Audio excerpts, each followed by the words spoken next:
good way to start. Good afternoon, friends. I am so glad you're here for our Innovation Showcase. We have a pretty awesome lineup for today. We are starting with, I just moved my notes.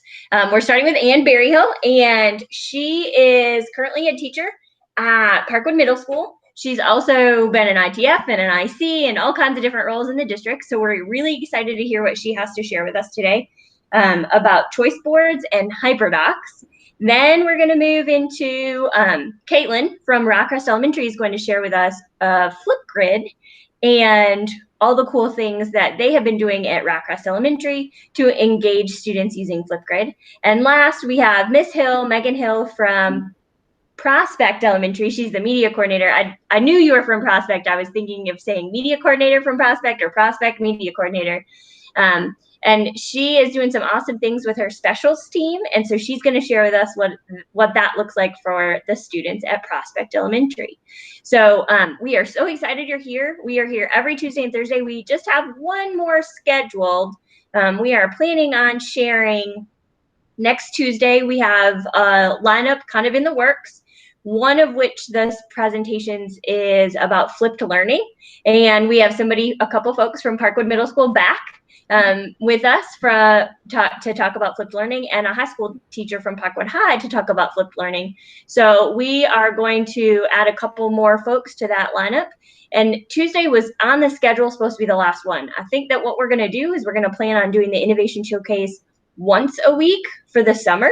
So keep those nominations coming. So if you know somebody who's been doing some really cool stuff and could still share, even though there's no students, I think everybody's kind of looking at the summer as a place to kind of learn and grow anyway. I think teachers always do that, whether or not we're at school or not. The cool part is that I really need folks to be able to commit to present. It's a 10-minute presentation, which actually is a lot harder than you think, trying to keep it 10 minutes.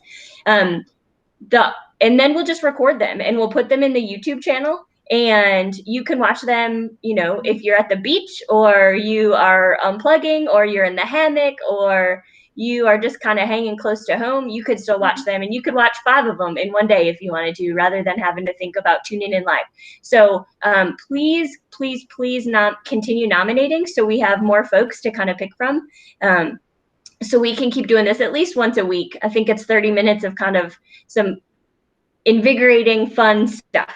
So we are so happy to see everyone here, and I am going to go ahead and let Ann take over. All right. Hi, everyone. Let's go. It's intimidating which one to choose. Just one screen, one tab. All right. So today I'm going to be talking about choice boards and HyperDocs. As Casey said, getting this boiled down into a 10-minute presentation is a little difficult. So this is one thing that I would have presented for maybe a PD session, like a 45-minute PD session. So I think we're all pretty familiar with choice boards, and with choice boards, maybe not so much HyperDocs. So I wanted to talk a little bit about the difference between the two. Choice boards offer assignments that can stand alone. They don't always build in complexity, but they may have several different opportunities for students to be able to show their learning or to learn about different types of things. Whereas HyperDocs typically focus on one topic or concept, and they build from beginning to end. So if you think about the flow of a lesson or maybe the flow of a unit, how you start with maybe learning some basic information, then students apply it, then they will synthesize and create something at the end. And that's what a HyperDoc does, just in one document. So I wanted to show you kind of my flow. So the very first thing I did with remote learning for my middle school students is we talked about personal finance. And so I gave my kids a personal finance choice board. And it looked something like this. They had a must do, and then they had to choose different activities that would total 120 minutes. In middle school, we were expected to do 150 minutes of instruction, or provide students with the opportunity to do 150 minutes of instruction. And so I had several different activities for them to do. They were all standalone activities. You go from beginning to end and complete it all at once. And after that first week, I wanted to get a feel for how my kids felt about the lesson. And so I gave them a little survey. And in their survey, they said that they loved the choice, but they wanted more interactivity. They wanted fewer individual assignments. They actually said, can we just do a project? So I was really surprised that my 7th graders were like, can we do a project? And then they asked for more discussions. So it took me a little bit of time to process that. The next unit I followed up with was a project-based learning unit. So they got their project in, and then I kind of moved into a HyperDoc and allowed them to do another project. So this is what my choice board progressed into. I still called it a choice board because that's what they're familiar with, is that terminology of choice board, but it really is a HyperDoc. So they start out with learning about a different type of conflict. So they could choose any three of the 6 conflicts and learn more about it. So there was a video and an article linked for each conflict. And then they summarized what they read. And then we had a Canvas conference so that they could discuss with each other and then also with me, but so that they could discuss what they learned from their videos. And then they moved into step 3. So they chose a conflict from step 1 that they wanted to learn more about. I provided them with some resources that they could use. And then they completed a planning document, and I'll show you what that looked like. This was what they used to dig deeper about their conflict, and then also they would use this to help them plan for their project that they were going to create at the end. So they had to tell me what was the cause of it, if it was an internal or external conflict, and then was it related to political, social, or economics, and then figure out, kind of do some planning for what they wanted to include in their project. And then they moved into step 4, which was the actual project itself. So you can see that this flows from, I'm going to learn, I'm going to kind of summarize what I've learned, I'm digging deeper, now I'm synthesizing and applying my learning as I create something. Then that led us into thinking about the end of the year and how at the last week of school, we start thinking about all the different fun things that the kids might be missing out on, like field day and different fun activities. And so I suggested to our 7th grade team that we offer the kids a choice board, and it was based off of my World Conflicts HyperDoc. So this is what we came up with as a 7th grade. So they could choose an activity to complete from our choice board. And notice it follows the similar layout of my World Conflicts HyperDoc. And then in step 2, they're submitting it into a discussion board so that they can see what each other has been working on, but then they can also respond to and foster a conversation with their classmates about some of the cool things that they're doing related to the choice board. And then one of the activities from my choice board was also a HyperDoc. So I wanted to show you what that HyperDoc looked like. And it follows a similar progression where they are learning. And so this is looking at thinking not New Year's resolution, but thinking about one word that would be their goal or their focus for next school year. So they start out by reflecting on their 7th grade year, and then they look at these different inspirational videos or posters or songs. And then they choose one word that they're going to use to inspire their work or their year for 8th grade. And then they created a graphic. And so I provided them with some examples, and then they shared it in the discussion board on my Canvas page. And so that's their opportunity to do that. So it was a progression kind of inspired by their requests, by student requests, and feedback. And then the last thing I want to share with you is resources. So there are several resources, and you can go to this bit.ly to access this presentation. But there are several resources based on this website, the HyperDocs website. And there are some ladies, let me see if I can find their pictures. But there are some ladies who developed HyperDocs, and here we go. Kelly Hilton, she's one of the main people who came up with this, and Lisa Highfill. They have been building HyperDocs and have this huge community on social media for HyperDocs, but then also they've created many templates, and this Google folder that's also linked here is stuff that I found over the years and that I use to inspire my HyperDocs. And of course, it's going to be slow to load. But it has examples and templates and all kinds of things that either I've created or other people have created from the HyperDocs community. So definitely check out this bit.ly and then head to the folder. All right, I'm going to drop that bit.ly back in the chat. It's bit.ly choice and HyperDocs. I guessed, and I put it in the chat, but that wasn't it. Awesome. I really like, and I like the one word.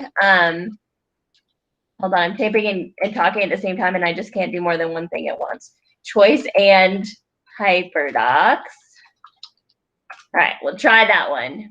I think that one works. I really like how the students with the one word activity, I like how the examples there had some paper processes as well as some electronic processes. Like you can totally tell that your students were able to, or from those examples, your students probably felt safe doing like an old fashioned. What kind of products did you get back?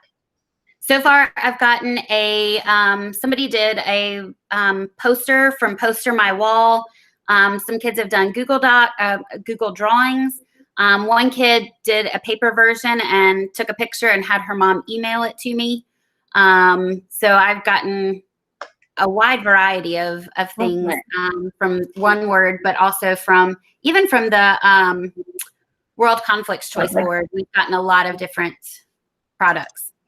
Awesome. Thank you so much for sharing. That's awesome stuff. You obviously put a lot of work into it, and obviously the students really were digging it, and they were really engaged, and they liked it. So I really like too how you include in your narrative how you adapted based on student feedback. So pretty cool. All right.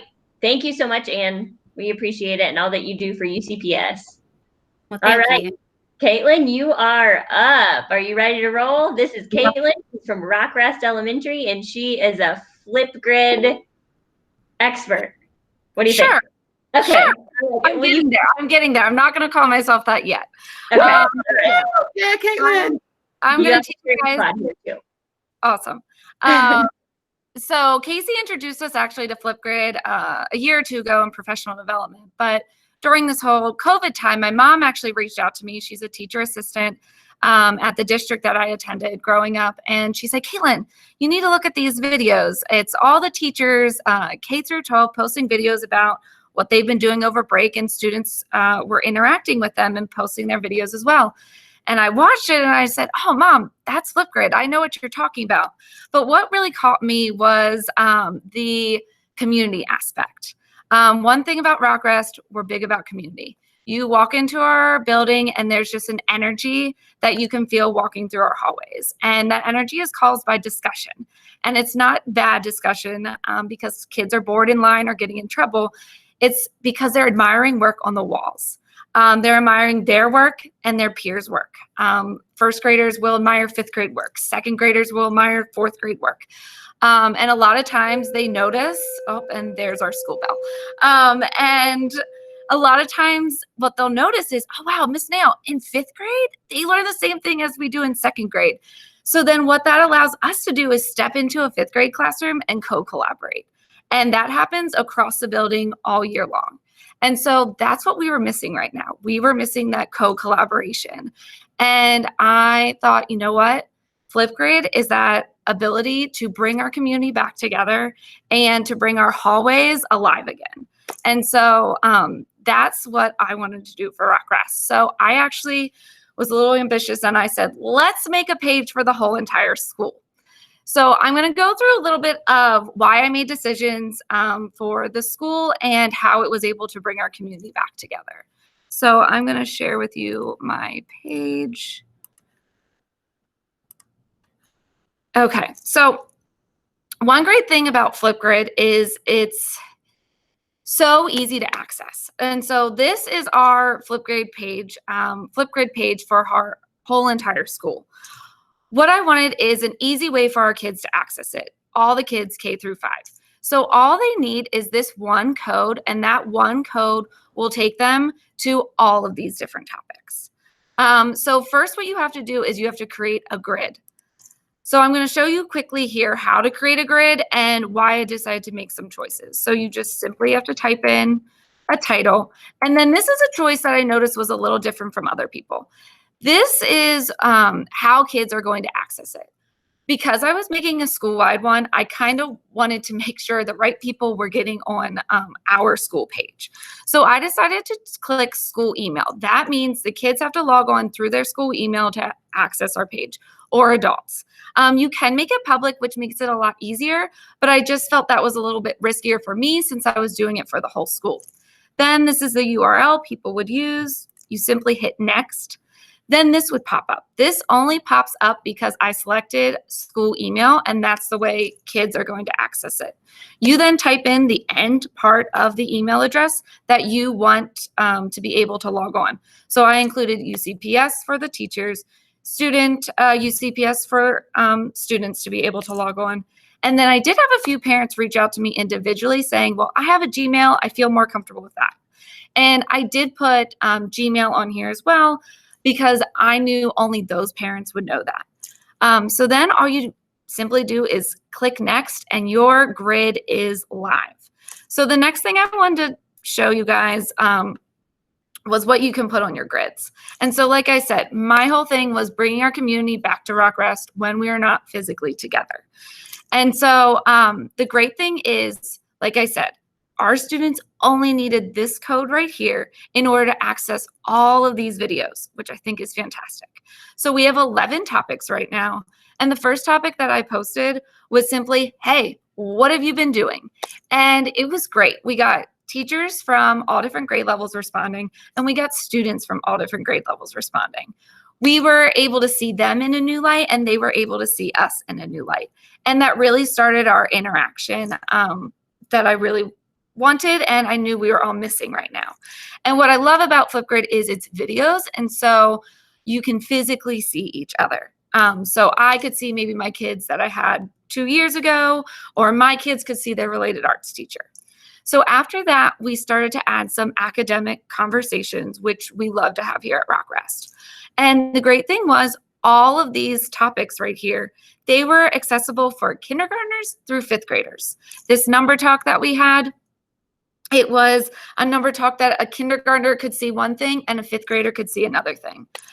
So I love that aspect about it. I also saw this as an opportunity to add some things that our kids may not be able to see. So Disney, I don't know if you know this, but they put their fireworks on YouTube. If you've never seen Disney's fireworks, I highly recommend you checking it out. It's magical. But I just thought this would be a great advantage for our kids to take advantage of, to see those.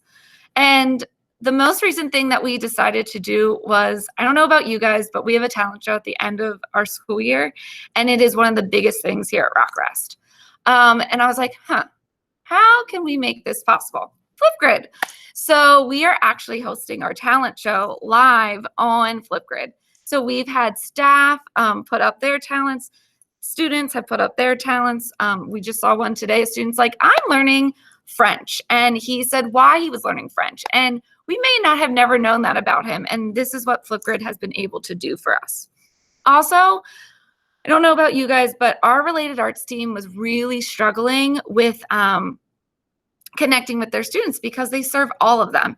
And so I actually met with people one-on-one over Google Meet, and I had Google Meet sessions teaching them how to log on to Flipgrid. And this also allowed our related arts team to post things for all of our students to be able to see. So another great thing about Flipgrid is you can add co-pilots. So I could add all the related arts teachers, and all they need is an account. I then enter their email here. I invite them, and they get a link that accesses them to the page. They can then edit, they can add their own topics, and it's easy as that. Adding a new topic is super easy. You simply just type in a title here. You put in any questions that you want your kids to focus on, or any sentence starters they may want to use when talking about a certain topic. Great thing is you can have it up to 10 minutes long, the video, and you can also moderate it.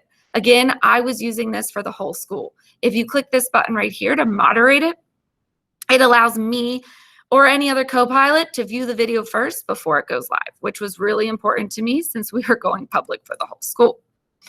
What I wanted to also touch on was how our students were accessing this. So we have a large population of students without computers. So we realized, okay, they're using tablets and they're using phones.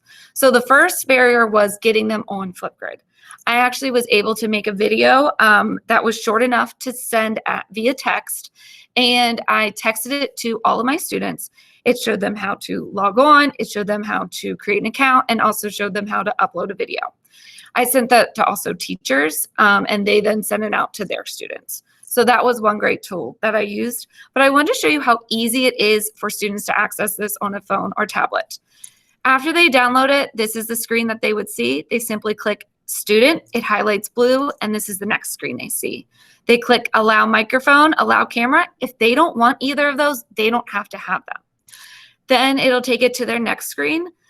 All they have to do is enter a code, NAIL3473. This will highlight blue, and it takes them to our page. Because I decided to have a logging on through school email, this popped up, and they simply just had to click Log On with Google. Again, I explained this to all of them on a video.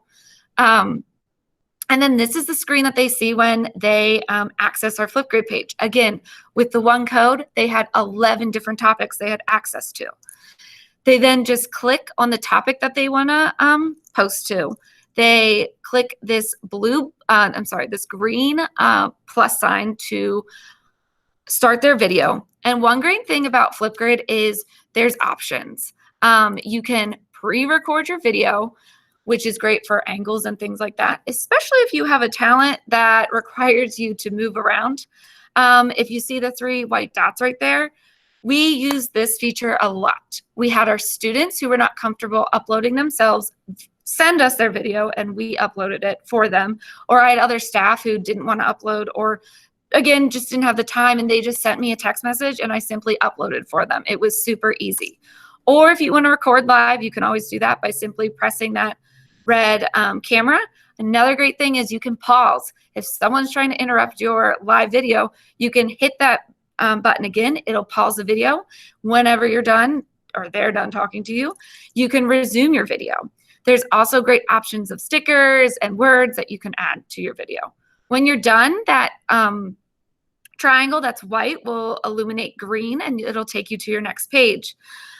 This then will show it's your video. You can review it. You can edit your video. You can cut out parts you don't need by selecting this bar right here.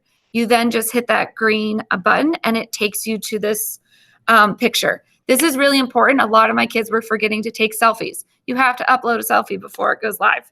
Again, you can you can take a picture beforehand, upload that, or take a live selfie. Then you simply just put a title, your name, and you click submit, and you have to have the clapping hands. So that was Flipgrid in a nutshell. I can't wait to use it next year.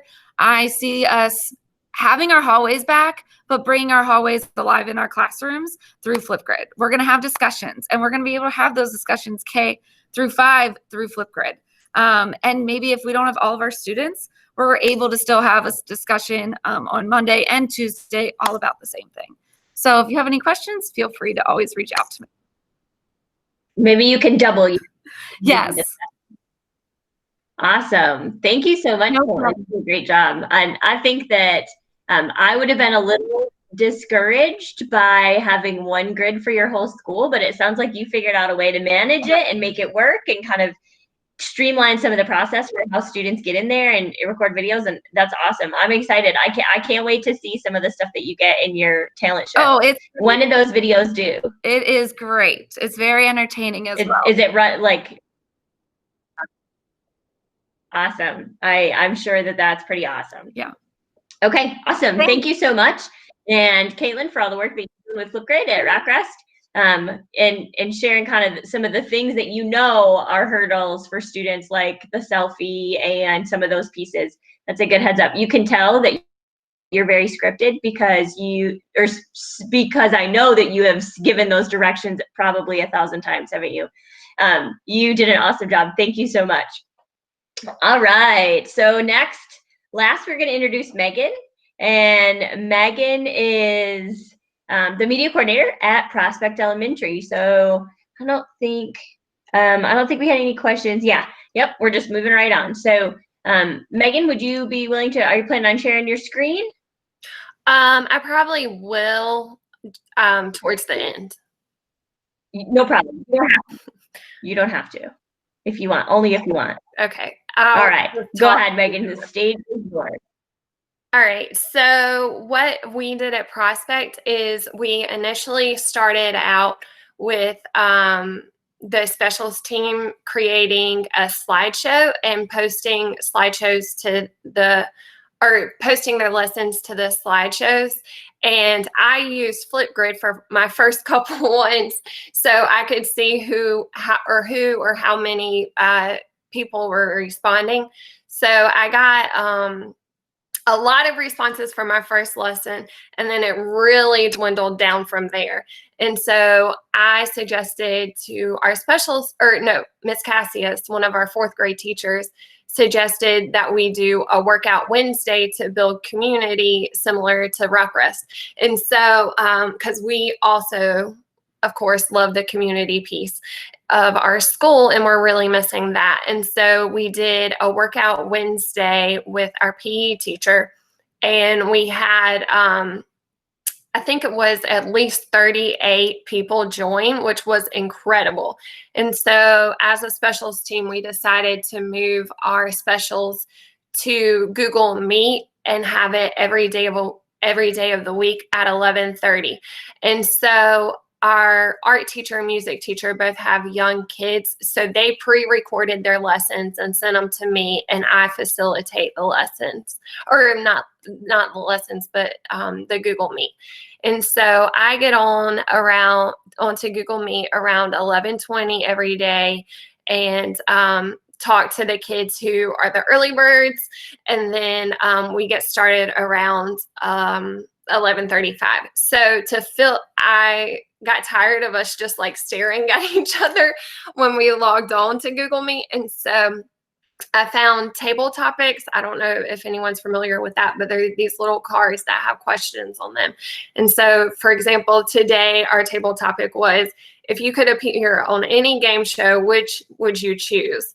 And so they had all the responses for that. And so that really helped with the time from 11:20 to 11:35. Just instead of asking, how's your day? Have you been doing your schoolwork?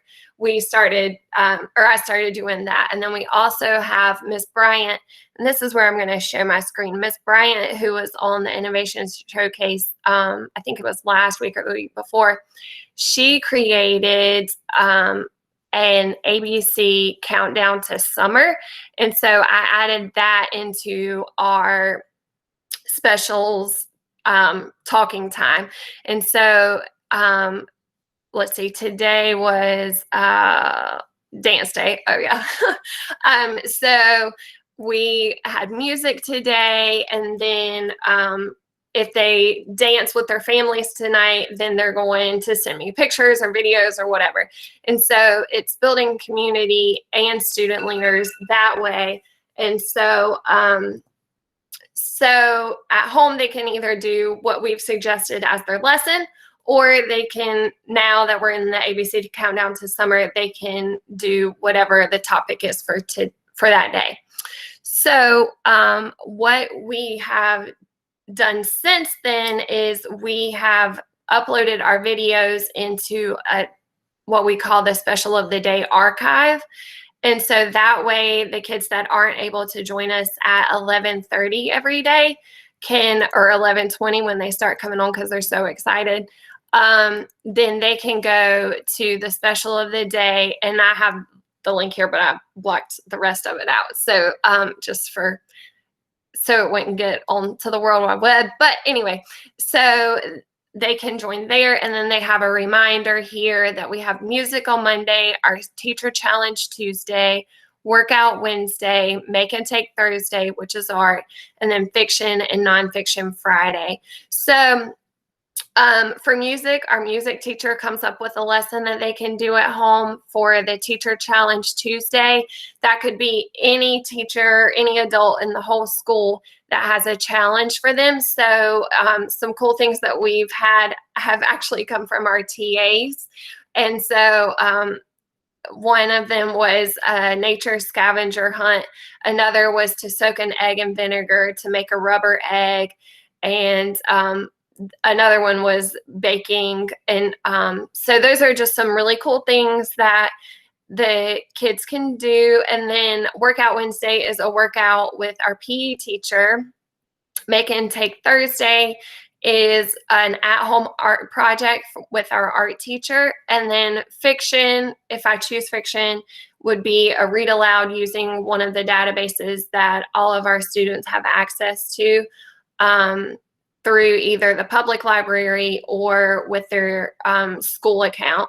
And then Nonfiction Friday, same thing, use a database that our kids have access to do research. And so as you can imagine, they were more excited about Workout Wednesday than they were about research, but they still did it. And the cool thing about research was I could flip it from when and do the gradual release model.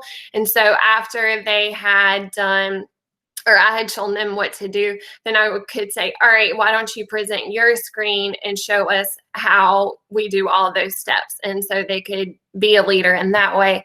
And then whether it's with our tasks or assignments that were given them during specials, or if it's in the ABC countdown, I really feel like they're being leaders in their home because they're doing all these things and sending us pictures.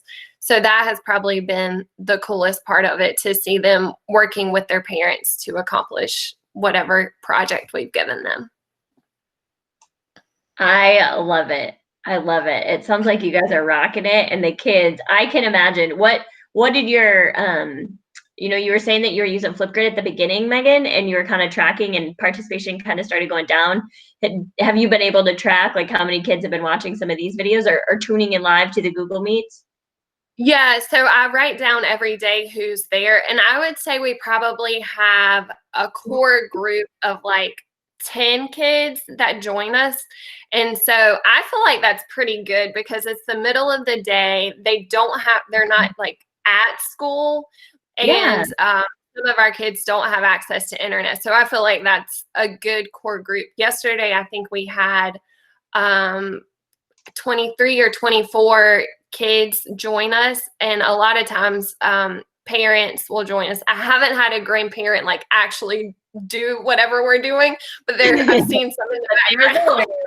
That's awesome. Yeah. So I have a little tip for you and for anybody who's listening. So there is a Google extension called Meet Attendance. And what it does, if you use it, it takes attendance of how many and who is in your meet every time. And so basically, like it's given me one Google spreadsheet, and every column is the link to the meet that I used, and it records who's been in there. So that's a really good little trick for you to know who's been there and how many people. I use it for this so that I can just keep track of how many people.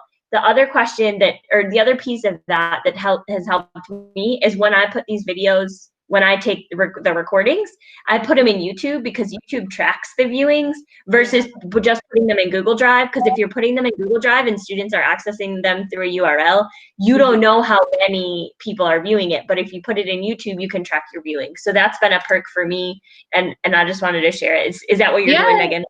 Yeah, Thank awesome. you so much. I really appreciate those tips. Yeah, awesome. I'm totally, so anybody who tunes in on Tuesday from 1:45 until 2, we're doing some table start or table talk, just in case you're wondering. Maybe we'll do a little dance Wednesday. Like, you're never going to know what you get in that 15 minutes before the innovation showcase from here on out, just warning you. Here's my favorite one. We have been in some meetings, and while we're waiting for folks to show up, I have been asking, what's one thing you haven't used in like this whole time since March 13th? And some pretty interesting answers, but I'm interested in what kids would say. Somebody said their lunchbox. I think that makes sense. Somebody said earrings. I haven't worn earrings. Somebody said the gas station. I just put gas in my car for the first time today since March 13th, but I drive like a little tiny car, and it doesn't use a lot of gas, and we don't obviously use that for family things. So that makes sense. But I'd be interested to hear what kids would say, right? Yeah, I'll have to ask them that on Monday. That's a good one to ask. Like, what is something you haven't used since we went out of school? Someone said dress shoes. Like, really good answers. Really good answers. Ria said her gym bag. I was thinking my iron. Like, I haven't ironed any clothes. Like, I used to iron religiously every morning, and I have not been ironing anything. So I guess we could look at the bright side of things, right?